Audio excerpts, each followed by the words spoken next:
नमस्कार, मैं हूं दिव्या अग्रवाल। आप देख रहे हैं संजीवनी, एक ऐसा शो जहां हर रोज होती है आपकी सेहत की बात डॉक्टर प्रताप चौहान के साथ। आज के शो में आपकी सेहत की कौन सी जरूरी बात है, आइए देखते हैं। क्या आपको पीरियड्स में ज्यादा ब्लीडिंग होती है? पेट के निचले हिस्से में भारीपन और दर्द होता है? आपको हो सकता है फाइब्रॉइड यानी कि आपके गर्भाशय में गांठ। देर ना करें, सेहत के नंबर 8860104040 पर कॉल करें और मेरे साथ संजीवनी देखना ना भूलें। संजीवनी के सभी दर्शक सेहत का नंबर नोट कर ले, जो है 8860104040। डॉक्टर चौहान, बहुत बहुत स्वागत है आपका संजीवनी में। धन्यवाद जी। डॉक्टर चौहान, आज हम बात कर रहे हैं फिब्रॉइड की। तो ये जो फिब्रॉइड हैं, ये क्या होते हैं, इसके लक्षण और कारण क्या हैं? देखिए, बहुत अच्छा विषय आपने लिया है। और फाइब्रॉइड यानी कि यूट्रस में जो होने वाली एक गांठ होती है, रसौली, आजकल आम भाषा में रसौली बोल देते हैं, इन्हें जो है यूट्राइन फाइब्रॉइड कहा जाता है टेक्निकल भाषा में। तो फाइब्रॉइड जो है वो एक बिनाइन ट्यूमर है, यानी कि एक नॉन कैंसरस ग्रोथ है जो गर्भाशय के अंदर वाली जो वॉल होती है, दीवार होती है, उसके आसपास ये डेवलप होता है और कई दूसरे लोकेशन पर भी होता है। फाइब्रॉइड्स के अलग अलग साइज़ हो सकते हैं, एक छोटे से दाने के जितना भी हो सकता है और एक बड़े, कई बार फ्रूट के जैसे क्रिकेट बॉल टाइप का भी कई बार लोगों को इतना बड़ा भी हो जाता है। फाइब्रॉइड कई प्रकार के होते हैं। यूट्रस के किस हिस्से में फाइब्रॉइड है उसके अनुसार या उनका प्रकार, जो उनका मतलब क्या नामकरण जो करते हैं ना इनमें, जैसे मॉडर्न भाषा में आप कहेंगे तो इंट्राम्यूरल फाइब्रॉइड्स होते हैं, सब म्यूकोसल फाइब्रॉइड्स होते हैं, कई तरह के नाम उसके अनुसार किए जाते हैं। जहाँ तक हम लक्षणों की बात करें तो सभी महिलाओं में कई बार लक्षण इसके नहीं होते। फाइब्रॉइड बना हुआ है, आपको पता भी नहीं चलता कई बार, लेकिन जिनमें लक्षण होते हैं उनमें कुछ जो आम लक्षण देखे जाते हैं। सबसे पहला इम्पॉर्टेंट है बहुत ज़्यादा ब्लीडिंग होना पीरियड्स के दौरान, और कई बार बिना उसके भी हो जाता है। पेट के जो निचला हिस्सा है, लोअर एब्डोमेन जिसको कहते हैं, वहाँ दर्द होता है, कई बार वहाँ दबाव या भारीपन महसूस होता है। बार बार यूरिन जाने का जो है ये भी एक लक्षण है, फ्रीक्वेंट यूरिनेशन इसको कहते हैं। संभोग के समय डिस्कम्फर्ट या पेन होना, या फिर लोअर बैक में पेन, निचले हिस्से में कमर के दर्द होता है। और कभी कभी जो इनफर्टिलिटी जिनको होती है तो प्रेगनेंसी में भी वहाँ प्रॉब्लम ये कर सकता है, ये फाइब्रॉइड अगर हो। फाइब्रॉइड के कारणों की अगर हम बात करें तो मुख्यतः कारण तो हार्मोनल इम्बैलेंस आपको बताते हैं डॉक्टर्स के, भाई ईस्ट्रोजन या प्रोजेस्टेरोन जो हमारे फीमेल हार्मोन्स होते हैं उनका लेवल्स बढ़ जाता है, तो उसके कारण यहाँ पर गांठें बन जाती हैं।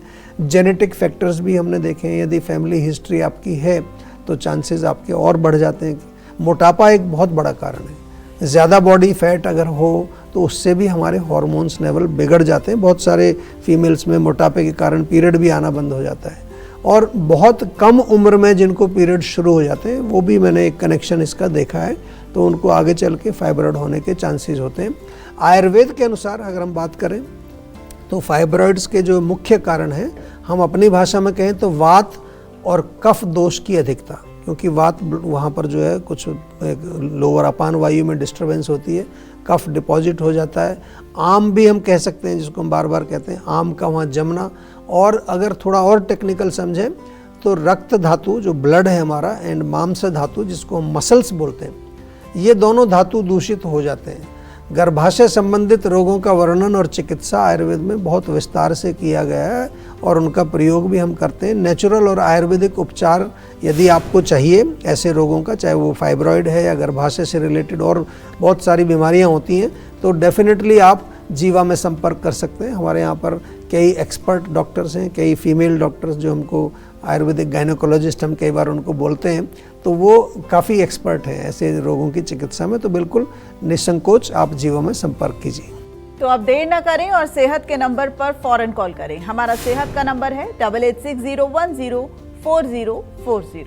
डॉक्टर चौहान, फाइब्रॉइड की लगातार हम बात कर रहे हैं, तो क्या फाइब्रॉइड के साथ कंसीव किया जा सकता है? जी देखिए, बहुत अच्छा प्रश्न आपने पूछा है। फाइब्रॉइड होने के बावजूद कंसीव यानी कि गर्भधारण किया जा सकता है, लेकिन अगेन बात वही है कि किस साइज़ का फाइब्रॉइड है, यूट्रस के किस हिस्से में वो लोकेटेड है, इस पर वो काफ़ी निर्भर करता है।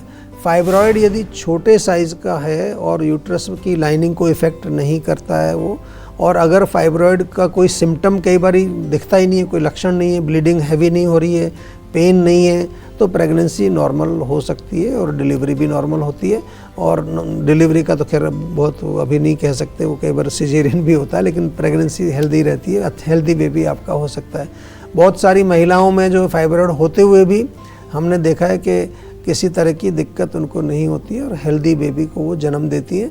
लेकिन यदि आप ऐसा कुछ आपको लग रहा है कि आपके है, तो एक क्वालिफाइड डॉक्टर से अवश्य आप जानकारी लें प्रेगनेंसी प्लान करने से पहले, और उसकी देख रेख में ही आपको रहना बहुत आवश्यक है। कोई कॉम्प्लिकेशन हम नहीं चाहते कि आपके बच्चे में किसी तरह की कोई डिफॉर्मिटी, कोई प्रॉब्लम आए।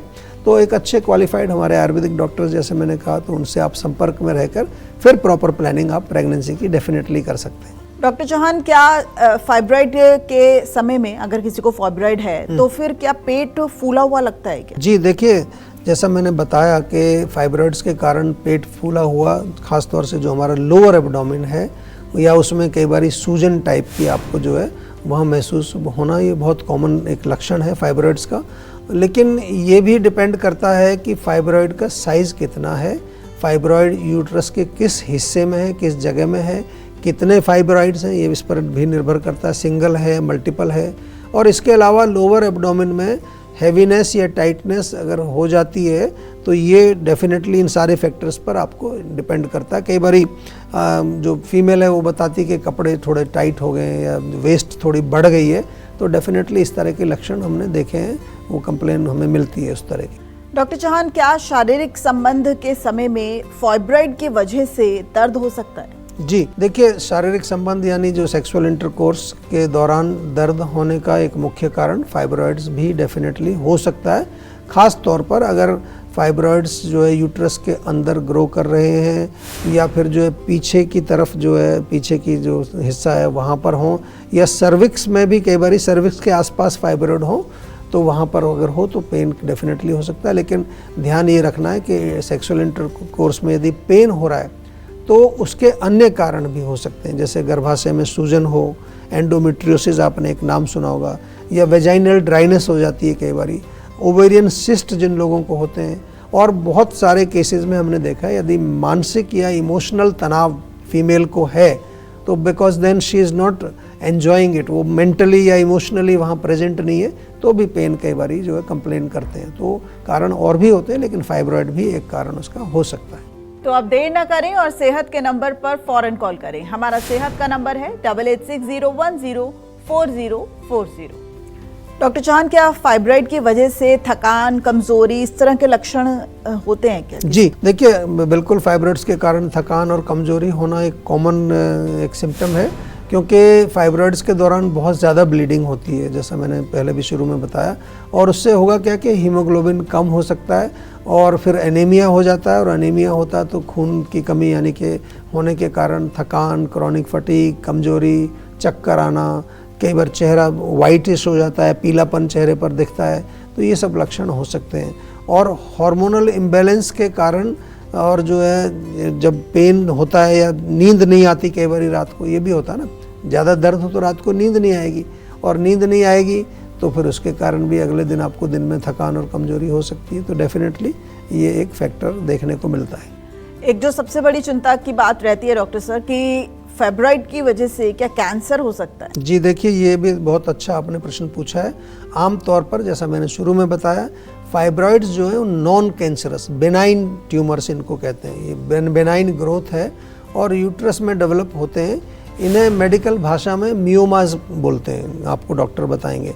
लेकिन इसका अर्थ ये नहीं है कि फाइब्रॉइड्स को नज़रअंदाज हम करें, तो नॉन कैंसरस है तो ये नहीं कि उसको हम बिल्कुल लापरवाही करें।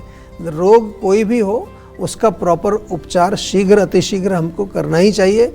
और हाँ, अगर फाइब्रॉइड का साइज़ तेज़ी से बढ़ रहा है और अनयूजुअल सिम्टम्स आपको दिख रहे हैं तो तुरंत आपको डॉक्टर को चेकअप कराना चाहिए। तो कहने का मतलब ये है कि वैसे नॉन कैंसरस है, लेकिन उसका उपचार आपको फिर भी करना चाहिए। चलिए अब जानते हैं आज का जीवा मंत्र। डॉक्टर चौहान, क्या सर्जरी के बिना भी फाइब्रॉइड का कोई इलाज संभव है या फिर सर्जरी एकमात्र इलाज है? जी देखिए, ये प्रश्न बहुत महिलाओं के दिमाग में रहता है और हमारे पास तो बहुत केसेस आते हैं, वो ये कहते हैं कि सर्जरी नहीं करानी है।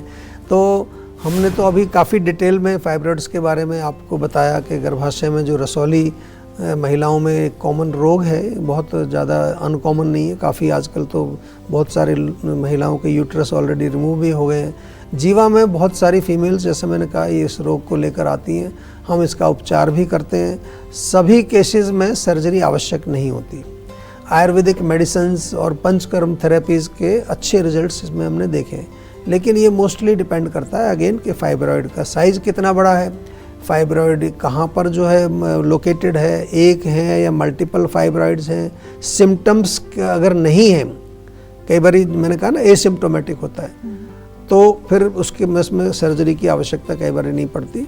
और आप कितना जो है उससे और ज़्यादा उसके सिम्टम्स कितने हैं, आयुर्वेद में आते ही जो है अगर बहुत बहुत पुराना लेकर के आते हैं, मतलब कितनी जल्दी आप आ जाते हैं आयुर्वेद में, उस पर भी डिपेंड करता है कितना जल्दी आप उसका उपचार शुरू करते हैं।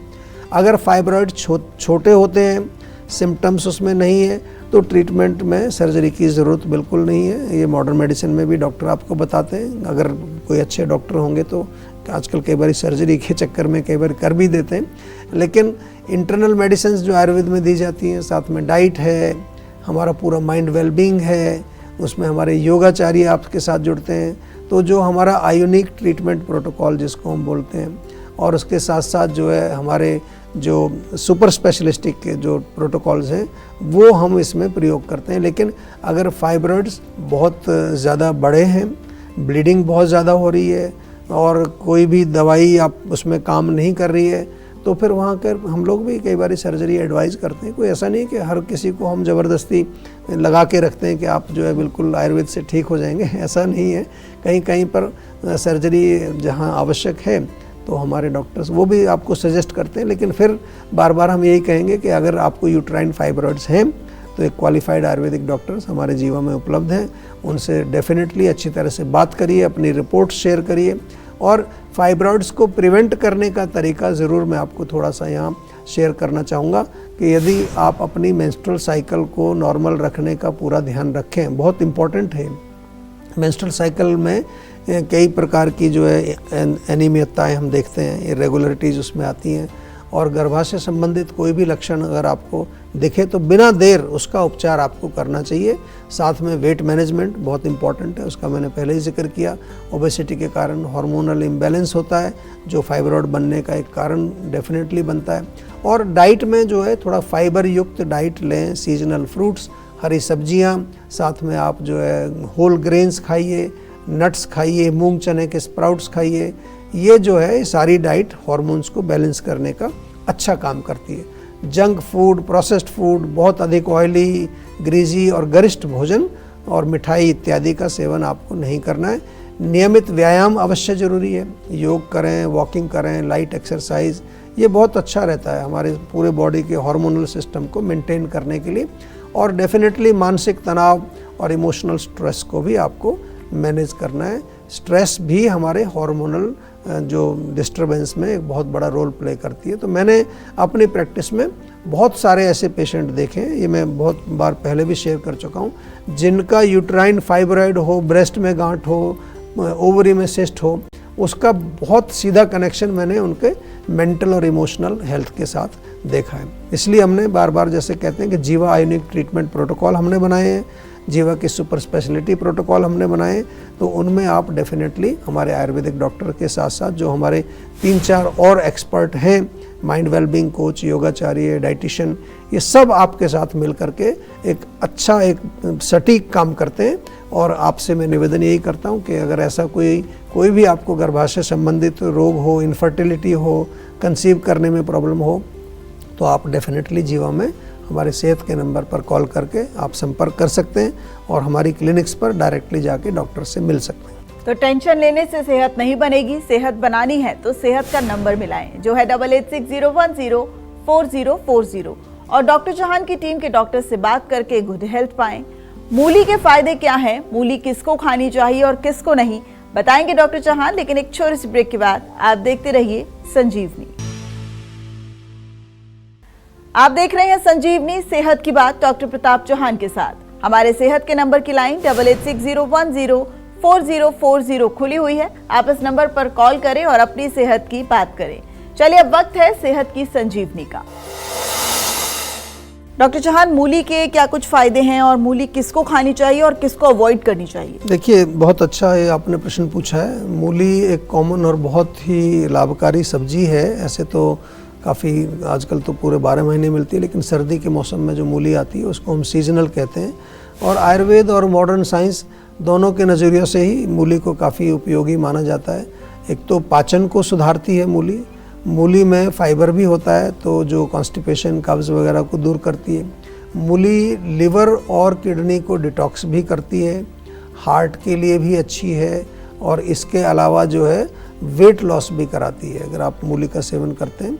त्वचा और स्किन, मतलब बालों के लिए, स्किन के लिए मूली अच्छी है। मूली की तासीर ठंडी होती है, इसलिए कोल्ड, कफ या गला वाला ख़राब हो तो उसका सेवन ना करें। सर्दियों में मूली अगर खानी है तो थोड़ा सा जीरा लगाएं, उसमें हींग लगाएं, अदरक के साथ उसका सेवन कर सकते हैं। और दिन में खाएं, रात को मूली नहीं खानी चाहिए। रात में मूली खाने से गैस, इंडाइजेशन और चेस्ट में कई बार भारीपन, लोग शिकायत करते हैं रात को भारीपन हो जाता है।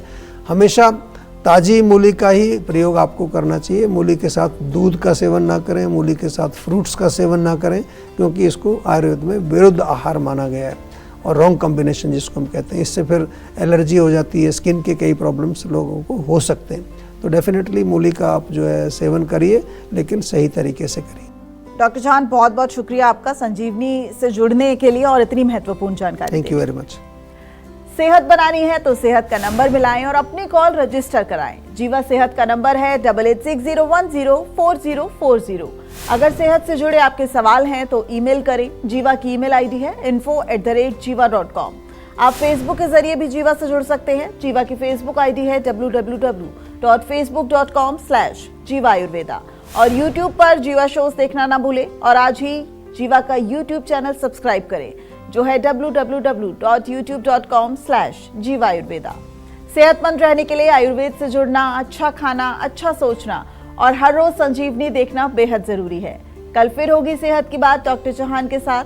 नमस्कार।